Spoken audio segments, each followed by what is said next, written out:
वर्ष 2025 वृषभ या टॉरस के लिए कैसे रहेगा, ये हम ग्रह स्थिति से जानेंगे।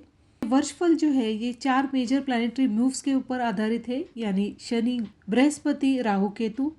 क्योंकि यही ग्रह जो स्लो मूविंग प्लैनेट्स होते हैं वो अपनी लाइफ पे बहुत बड़ा इम्पैक्ट डालते हैं। तो सबसे पहले हम शुरू करते हैं शनि महाराज से। शनि 29 मार्च 2025 तक आपके 10th हाउस में रहेगा, यानी कुंभ में रहेगा। और शनि का गोचर मीन राशि में होगा 29 मार्च 2025 को। 29 मार्च के बाद शनि महाराज मीन राशि में पूरे वर्ष रहने वाले हैं, यानी आपके लाभ स्थान में रहेंगे। और शनि 14 जुलाई से लेकर 28 नवंबर तक वक्री रहेंगे। अगर हम 2025 के फर्स्ट क्वार्टर की बात करें तो शनि आपके 10वें घर में यानी आपके कर्म स्थान में रहेंगे 29 मार्च तक। शनि आपका 9th और 10th लॉर्ड है और आपके करियर में मजबूती रहने वाली है, क्योंकि शनि आपके 10th हाउस में है और स्वगृही भी है। शनि की तीसरी दृष्टि आपके 12th हाउस पे है और 10वीं दृष्टि आपके 7th हाउस पर है। इसकी वजह से आपके खर्चे बढ़ने वाले हैं और इन खर्चों पर आप नियंत्रण रखना बहुत ही ज़रूरी है। अगर आप सेल्फ एम्प्लॉयड है या आपका बिजनेस है तो आपके प्रोफेशन के लिए भी आपके बहुत अनवांटेड खर्चे हो सकते हैं, फिजूल के खर्चे हो सकते हैं, या लंबी दूरी की यात्राओं पर भी आपके खर्चे हो सकते हैं। तो 29 मार्च तक आपको इन सभी चीज़ों पे थोड़ा नियंत्रण रखना पड़ेगा। शनि की दृष्टि आपके 4th हाउस पर भी है। आपके घर में थोड़ी एंजाइटी बढ़ सकती है, मन डिस्टर्ब रह सकता है, मानसिक शांति की तलाश में आप रह सकते हैं। लेकिन शनि जब राशि परिवर्तन करेगा 29 मार्च 2025 को, यानी मीन राशि में प्रवेश करेगा, यह शनि का एंट्री पॉइंट रहेगा मीन राशि में, और जहाँ पहले से ही राहु मौजूद है और राहु अपनी एग्जिट पॉइंट पर रहने वाला है, यानी पूर्व भाद्रपदा 4 में शनि और राहु की युति रहने वाली है 31 मार्च 2025 से लेकर 28 अप्रैल 2025 तक। तो ये जो लगभग 1 महीने का पीरियड है, आपको बहुत सतर्क रहना होगा, क्योंकि जिस दिन शनि महाराज राशि परिवर्तन करने वाले हैं उसी दिन साल का पहला सूर्य ग्रहण होने वाला है। इस दिन राहु, सूर्य, चंद्र, शुक्र और बुध की यानी यह पंचग्रह युति एक दिन के लिए रहने वाली है, वो भी मीन राशि में। इस दौरान आपके लाइफ के जो भी मेजर डिसीजंस है उन्हें आपको पोस्टपोन करना पड़ेगा, क्योंकि ऐसी ग्रह स्थिति में अगर आप कोई भी डिसीजंस लेते हैं वो गलत साबित हो सकते हैं। अप्रैल और मई का महीना आपको थोड़ा सतर्क रहना होगा। सतर्कता आपको वर्क प्लेस से रिलेटेड हो सकती है, आपके करियर में जो भी आप मूव्स करना चाहते हैं, या आपके जो भी रिलेशनशिप है आपके कलीग से, आपके सबॉर्डिनेट से, उनको आपको काफ़ी संभाल कर आपको कदम आगे बढ़ाने पड़ेंगे। अगर आपका इंडिपेंडेंट बिजनेस है तो जो भी मेजर डिसीजंस है वो आपको थोड़े दिन के लिए पोस्टपोन करने पड़ेंगे। आपको अपनी मन की स्थिति अच्छी रखनी है, क्योंकि मन अगर स्वस्थ रहेगा तो ही शरीर आपका स्वस्थ रहेगा और आप अच्छे डिसीजंस ले पाओगे। यूजुअली ऐसा समय आत्म परीक्षण का होता है, इंट्रोस्पेक्शन का होता है। लेकिन शनि जब राहु के क्लच से बाहर होगा, यानी 18 मई 2025 को, और शनि अकेला ही मीन राशि में रहेगा, तब आपको भाग्य का साथ मिलेगा और आपके करियर से रिलेटेड जो भी मेजर मूव्स है वो आपको, या जो भी मेजर गेन्स है वो आपको तब फलित होते हुए नजर आएंगे, क्योंकि शनि आपका भाग्यश है और आपका 10th लॉर्ड भी है, यानी आपका 9th लॉर्ड और 10th लॉर्ड का 11th हाउस यानी लाभ स्थान में होने के कारण भाग्य से आपको करियर में लाभ मिल सकता है। और शनि महाराज 29 मार्च के बाद पूरे वर्ष मीन राशि में यानी आपके लाभ स्थान में रहेंगे और इसका आपको पूरी तरह से लाभ उठाने की आवश्यकता है। अगर आपकी शनि में शुक्र या शुक्र में शनि की महादशा, अंतर या प्रत्यंतर दशा चल रही है, तो आपको आपके वर्क प्लेस में, आपके करियर में बहुत अच्छे अपॉर्चुनिटीज मिल सकते हैं। आप में से बहुत सारे लोगों का प्रमोशन भी हो सकता है। अगर आप जॉबलेस है तो आपको अच्छी अपॉर्चुनिटी भी मिल सकती है। लेकिन आपकी जन्म कुंडली में शनि की पोजीशन अच्छी होनी चाहिए, यानी शनि पीड़ित नहीं होना चाहिए। शनि अगर राहु, केतु, मंगल या सूर्य की युति प्रतियुति में है तब शनि पीड़ित होता है और आपको जैसा फल चाहिए वैसा फल मिलने में आपको अड़चने आ सकती है। शनि महाराज जब लाभ स्थान में रहेंगे तब उनकी तीसरी दृष्टि आपके लग्न पे और समसप्तक दृष्टि 5th हाउस पे और 10वीं दृष्टि आपके 8th हाउस पे रहने वाली है। शनि की तीसरी दृष्टि आपके लग्न पे, इसका मतलब है कि भाग्य से आपको करियर में अच्छे अपॉर्चुनिटीज मिल सकते हैं, लेकिन आपको आपके एफर्ट्स बढ़ाने होंगे। और शनि की समसप्तक दृष्टि आपके 5th हाउस पर है, और जब तक केतु वहाँ मौजूद है 18 मई 2025 तक, तब तक आपके संतान से आपकी अनबन हो सकती है, संतान का पढ़ाई से फोकस हट सकता है, आपकी संतान को कंसंट्रेशन में दिक्कतें आ सकती है।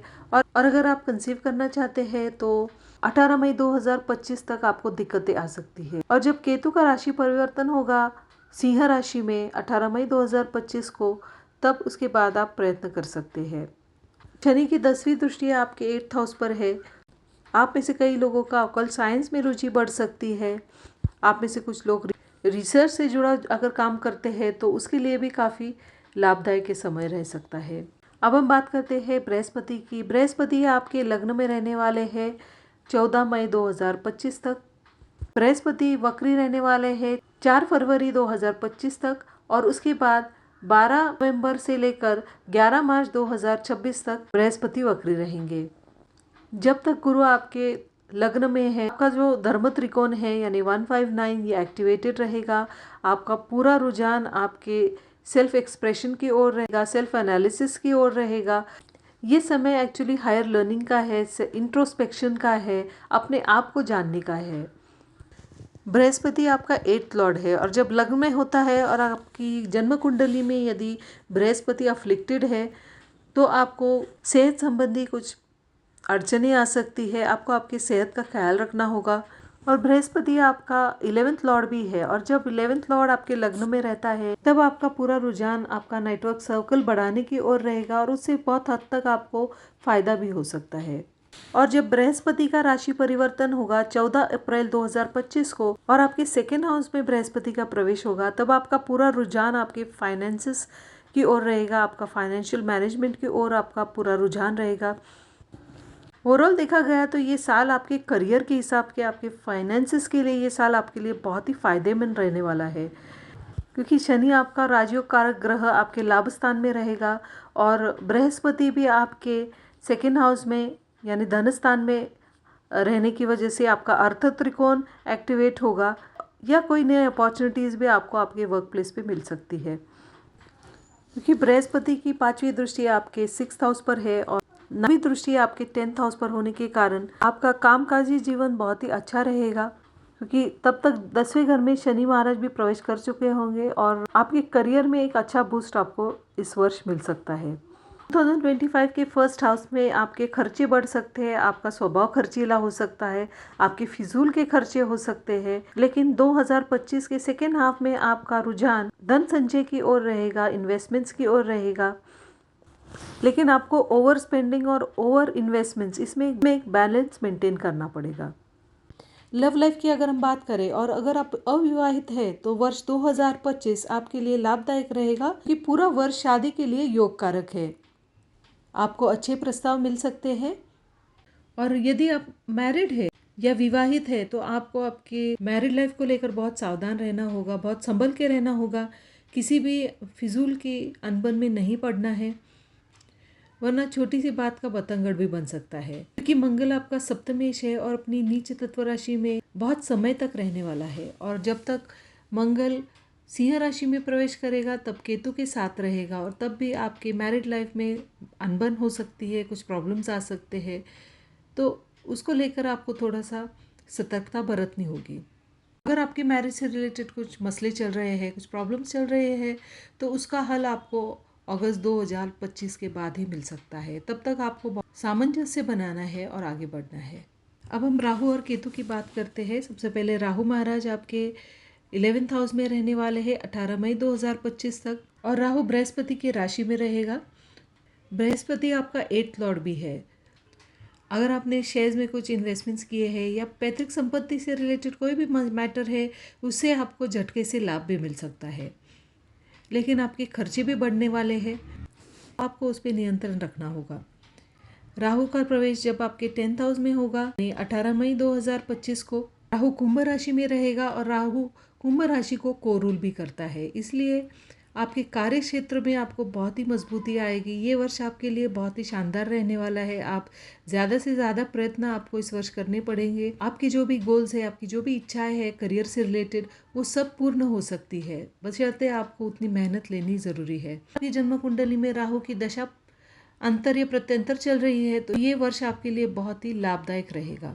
लेकिन राहु का जब आपके 10th हाउस में प्रवेश होगा तब आपके वर्क प्लेस पे आपके शत्रु भी बढ़ सकते हैं, तो उनसे आपको बचना होगा। राहु की इस प्लेसमेंट की वजह से आपका इनकम भी बढ़ेगा और इस इनकम को आप इन्वेस्टमेंट्स में भी कन्वर्ट कर पाओगे, तो ये आपके लिए काफ़ी लाभदायक सिद्ध होगा। अब हम बात करते हैं केतु की। केतु आपके 5th हाउस में रहने वाला है 18 मई 2025 तक। यदि आप स्टूडेंट है और आपकी केतु की दशा अंतर प्रत्यंतर दशा चल रही है तो आपके एजुकेशन में आपको कुछ दिक्कतें आ सकती है। एजुकेशन में आपको कुछ ब्रेक्स का भी सामना करना पड़ सकता है। विद्यार्थियों को अपने पढ़ाई में ध्यान केंद्रित करने में अड़चनें आ सकती है। और जब तक केतु आपके 5th हाउस में रहेगा तब तक अगर आप मैरिड है और कंसीव करना चाहती है तो उसमें भी आपको दिक्कतें आ सकती है। लेकिन केतु का जब राशि परिवर्तन होगा और सिंह राशि में केतु जाएगा 18 मई 2025 को, आपके 4th हाउस में जब केतु का प्रवेश होगा तब आप कंसेप्शन के बारे में सोच सकते हैं। और केतु जब आपके 4th हाउस में प्रवेश करेगा उस दौरान आपका मन घर में ना लगे, आपका मन डिस्टर्ब रह सकता है, आपके मन में एंग्जाइटी आ सकती है। केतु आपके 10th हाउस को एस्पेक्ट करता है, आपका मन नौकरी से भी हट सकता है, आपको जॉब क्विट करने के बारे में भी विचार आ सकते हैं। लेकिन आपको आपके करियर से रिलेटेड कोई भी गलत डिसीजन नहीं लेना है, क्योंकि राहु का जो प्लेसमेंट है आपकी 10th हाउस में वो आपकी करियर को काफ़ी मजबूत बनाएगा। लेकिन आपको जो भी नेगेटिव थॉट्स है आपके, उससे आपको दूर रहना होगा। अगर आपकी राहु में बुध की अंतर या प्रत्यंतर दशा चल रही है तो आपको विदेश जाने के योग बनते हैं, आपकी संतान को भी विदेश जाने के योग बनते हैं। तो वृषभ राशि के जातकों के लिए वर्ष 2025 एक बहुत ही लाभदायक वर्ष सिद्ध होगा। आपका करियर मजबूत रहने वाला है और आपके फाइनेंसेस भी अच्छे रहने वाले हैं। लेकिन आपको सिर्फ बीच के 2 महीने यानी अप्रैल और मई के 2 महीने आपको बहुत सतर्क रहना है। कोई भी डिसीजन हो, वो फिर करियर से रिलेटेड हो या आपकी पर्सनल लाइफ से रिलेटेड जो भी डिसीजन हो, सोच विचार करके ही लेना पड़ेगा। और मैरिड लाइफ की अगर हम बात करें तो आपको पूरे वर्ष सामंजस्य ही बना कर रखना होगा। तो ये था 2025 का राशिफल। धन्यवाद।